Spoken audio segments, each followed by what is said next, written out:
नमस्कार दोस्तों, स्वागत है आप सभी का आज के इस डिस्कशन में। और आज के इस डिस्कशन में हम बात करने वाले हैं गवर्नमेंट ऑफ इंडिया एक्ट 1919। और ये हमारी पॉलिटी की सीरीज का 11वां लेक्चर है। इससे पहले हम 1973 से लेकर 1909 तक के एक्ट पढ़ चुके हैं, मतलब कि 10 एक्ट हम पढ़ चुके हैं। उसमें हमारा आपका 10वां लेक्चर आपकी कंप्लीट है। प्ले लिस्ट बनी हुई है, आप चाहें तो उसको देख सकते हैं। इस एक्ट का हमारे संविधान के निर्माण में काफी महत्वपूर्ण योगदान है और वर्तमान में जो हम परीक्षा देते हैं उसमें भी काफी महत्वपूर्ण योगदान है इस एक्ट का है। और यहाँ से प्रश्न बनते हैं तो आप इसको ध्यान से पढ़िएगा। इसको हम मॉन्टेग्यू चेम्सफोर्ड रिफॉर्म भी बोलते हैं। उस टाइम पे जो मॉन्टेग्यू थे वो हमारे राज्य सचिव थे और चेम्सफोर्ड हमारे कौन थे? वायसराय थे। तो इस एक्ट ने जो रेगुलेटिंग एक्ट 1773 था, वहां से लेकर प्रक्रिया गवर्नमेंट ऑफ इंडिया एक्ट या फिर चार्टर एक्ट 1909 के तहत जो भी प्रावधान थे उसमें परिवर्तन करने का विचार किया। और इसी के अनुसार रिकमेंडेशन, गवर्नमेंट के रिकमेंडेशन के अनुसार, जो हमारी कांग्रेस की स्थापना हुई उसके अनुसार कुछ परिवर्तन हुए और इन्हीं परिवर्तनों के साथ ये एक्ट आया। और भारतीय आंदोलन लगातार चल रहे थे। कांग्रेस के लोग लगातार मांग कर रहे थे कि हमें सुशासन चाहिए। अन्य लोग मांग कर रहे थे कि हमें सुशासन चाहिए। अन्य लोग मांग कर रहे थे कि हमें अधिकार चाहिए। और इन्हीं को देखते हुए हमारा एक्ट लाया गया और इसमें कुछ चेंजेस किए गए। सबसे पहले चेंजेस हुआ सेंट्रल लेवल गवर्नमेंट पर, मतलब कि जो सेंट्रल लेवल की गवर्नमेंट थी, सेंट्रल लेवल पे जो एग्जीक्यूटिव काउंसिलिंग थी, सेंट्रल लेजिस्लेटिव काउंसिलिंग थी, वहां पे इसको चेंजेस किए गए। और पहला चेंजेस की बात की गई कि सब्जेक्ट के बारे में, कि सेंट्रल लेवल जो गवर्नमेंट है वो क्या करेगी, किन सब्जेक्टों पे कानून बना सकती है। सबसे पहली बात उन्होंने कही कि जो राष्ट्रीय महत्व के मुद्दे हैं, नेशनल इंपोर्टेंस के मुद्दे हैं, और one and more than two, मतलब कि मोर देन वन से प्रोविजन से संबंधित कोई मुद्दे हैं तो उन पे सेंट्रल गवर्नमेंट कानून बना सकती है। इनमें आपको फॉरेन अफेयर देखने को मिलेगा, डिफेंस देखने को मिलेगा, पॉलिटिकल रिलेशंस, कम्युनिकेशंस, पब्लिक डेब्ट, सिविल क्रिमिनल लॉ, वाइस और सर्विस से संबंधित आपको मामले सेंट्रल गवर्नमेंट पे कानून बना सकती थी। इनको आप याद रखिएगा, क्योंकि यूपीएससी प्रीलिम्स 2022 में प्रश्न आया था कि निम्न में से कौन सी जो प्रांतीय सरकार थी जो कि कांग्रेस के द्वारा बनाई गई थी, उनमें किन विषयों पर सुधार नहीं हो पाया था। तो यहाँ से प्रश्न बन सकते हैं, तो आप इसको याद रखिएगा कि foreign affair, defence, political system, communications और पब्लिक डेब्ट, civil criminal law, wire service से संबंधित कानून कौन बनाएगा? सेंट्रल लेवल की गवर्नमेंट बना सकती है। दूसरा चेंजेस एग्जीक्यूटिव काउंसलिंग में हुआ। और एग्जीक्यूटिव काउंसलिंग में डिसीजन ये हुआ, भले ही लेजिस्लेटिव, सेंट्रल लेजिस्लेटिव किसी बिल को, किसी ग्रांट को रिजेक्ट कर देती है, तो उसके संबंध में जो गवर्नर जनरल हैं उसको रिस्टोर कर सकते हैं और उसके संबंध में एक ऑर्डिनेंस को इशू कर सकते हैं। मतलब कि गवर्नर जनरल, मतलब कि जो वायसराय हैं, उनकी पावर को और बढ़ा दिया गया। ठीक है, तो इस बात को ध्यान रखेंगे। दूसरा जो महत्वपूर्ण सिस्टम आया, जिसको बाई कैमरल लेजिस्लेचर कहते हैं, मतलब कि वर्तमान में हम राज्यसभा लोकसभा बोलते हैं, उसी के अनुसार 1919 के अधिनियम के द्वारा इसी प्रकार से जो सेंट्रल लेवल का जो लेजिस्लेचर था उसको डिवाइड कर दिया गया, लोअर हाउस या फिर central legislative assembly, upper house या फिर काउंसिलिंग ऑफ स्टेट, जिसको वर्तमान में हम राज्यसभा बोलते हैं और इसको क्या बोलते हैं? लोकसभा बोलते हैं। तो 1919 के अधिनियम के द्वारा आपको जो वर्तमान की राज्यसभा लोकसभा देखने को मिलती हैं, इसके द्वारा पहली बार डिवीजन किया। ठीक है, और नए रिफॉर्म ऐड किए गए और कहा गया कि जो पार्लियामेंट, मतलब कि जो लेजिस्लेटिव के असेंबली के जो मेंबर हैं वो क्वेश्चन पूछ सकते हैं, सप्लीमेंट्री क्वेश्चन भी पूछ सकते हैं। और एडजर्नमेंट जो मोशन रहता है, मतलब कि किसी स्थगन प्रस्ताव रहता है, लोक महत्व के मुद्दे रहते हैं, उस पे प्रश्न भी मेंबर के द्वारा लाया जा सकता है। और बजट के पार्ट पे वोट कर सकते हैं, बट इस बात को ध्यान रखना कि जो बजट का 75% जो पार्ट था उस पे लेजिस्लेटिव असेंबली के जो मेंबर थे वोट नहीं कर सकते थे, मतलब कि वो वोटेबल नहीं था। ठीक है, तो ये पॉइंट है, इसको याद रखेंगे, काफी महत्वपूर्ण पॉइंट है। दूसरा, लेजिस्लेचर का कोई डायरेक्ट कंट्रोल गवर्नर जनरल और उसकी काउंसिल में नहीं था। जब उसको ऑर्डिनेंस इशू करने की पावर दी जा रही है, जब उसको किसी कानून को रिस्टोर करने की पावर दी जा रही है, तो उसको किस प्रकार से हम कह सकते हैं कि गवर्नर जनरल की जो और उसकी काउंसलिंग पर लेजिस्लेटिव असेंबली का कोई कंट्रोल रहा होगा, तो कोई कंट्रोल नहीं था। ठीक है, तो इस बात को ध्यान रखेंगे।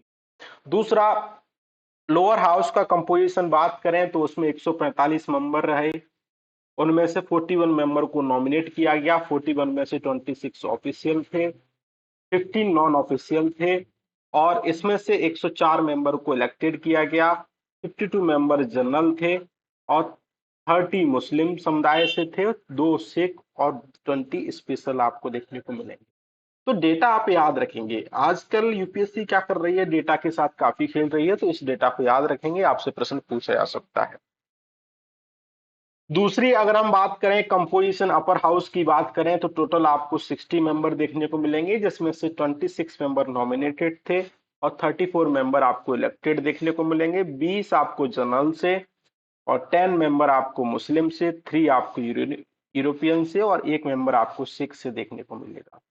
ठीक है, इस बात को ध्यान रखें। जनरल मतलब इसमें मुस्लिम सिख कम्युनिटी को छोड़कर जो अदर कम्युनिटी आती है उसको जनरल बोल लिया जाता है, जिसमें सारे हिंदू वर्ग के मेंबर आपको देखने को मिलेंगे। ठीक है, तो जनरल आपको समझ में आ गया होगा। डेटा याद रखिएगा थोड़ा थोड़ा सा कि लोअर हाउस में 145 थे और अपर हाउस में 60 मेंबर देखने को मिलेंगे। दूसरा, प्रांतीय स्तर पर मतलब कि प्रोविंशियल स्तर पर सब्जेक्ट को गवर्न करने की पावर दी गई।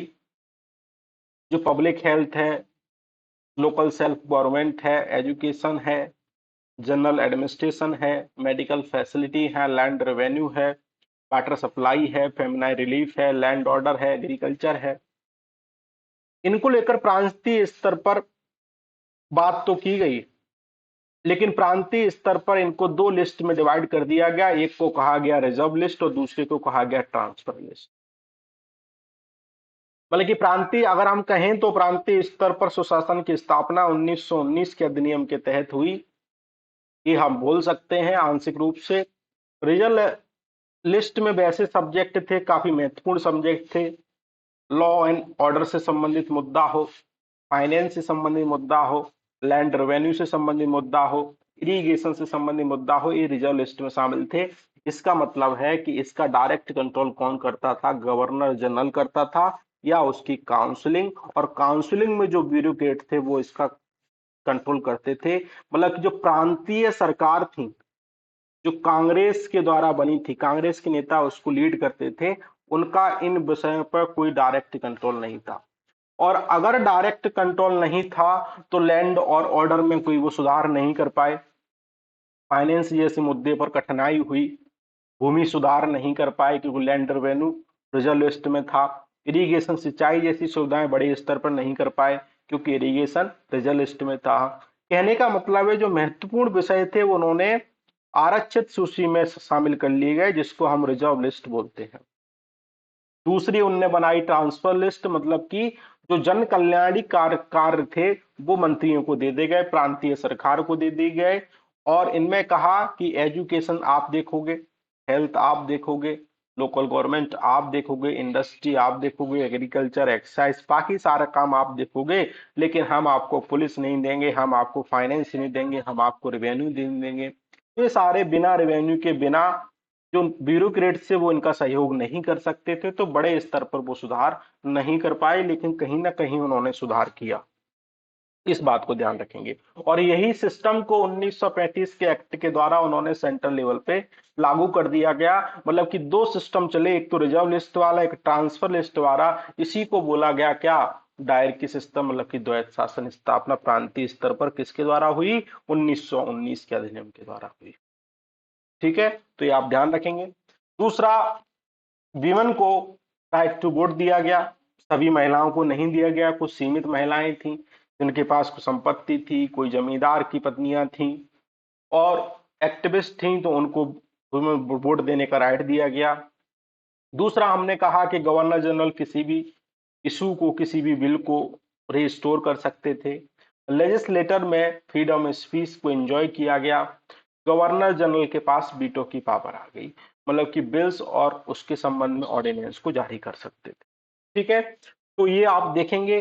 दूसरे, जैसा कि हम बेसिक पढ़े कि इस अधिनियम के द्वारा 1926 में पब्लिक सर्विस कमीशन आया, की सिस्टम स्टेब्लिश किया, जैसा कि हमने पढ़ा। इंडियन का पार्टिसिपेशन बढ़ाया गया। हाई कमिश्नर ऑफिस इंडिया के लिए लंदन में स्टेब्लिश किया गया। विमेन को राइट टू वोट दिया गया और गवर्नमेंट सब्जेक्ट को दो लिस्ट में डिवाइड कर दिया, एक रिजर्व लिस्ट और एक ट्रांसफर लिस्ट। ठीक है, इस बात को ध्यान रखेंगे। और कम्युनल जो 1909 के अधिनियम में केवल मुस्लिम समुदाय को था, वो इसको बढ़ाकर एंग्लो इंडियन, क्रिश्चियन, सिख को दिया गया। और बाकी हमने पढ़ लिया है, अपर हाउस लोअर हाउस में डिवाइड किया गया, सेपरेट प्रोविजन, सेंट्रल बजट को मतलब कि अलग अलग किया गया, टायरकी सिस्टम को लागू किया गया। तो ये सारी बातें हमने पढ़ ली हैं। काफी महत्वपूर्ण पॉइंट है, काफी महत्वपूर्ण एक्ट है। इसके संबंध में आपको पढ़ना चाहिए और नोट्स बनाना चाहिए। यहाँ से प्रश्न आते हैं, वो आगे भी आए हैं, पिछले भी आए हैं, आगे भी आएंगे। तो इसी बात के साथ अगर आपको पसंद आया है तो लाइक शेयर सब्सक्राइब जरूर कीजिएगा। Thank you very much. जय हिंद, जय भारत, बहुत बहुत धन्यवाद।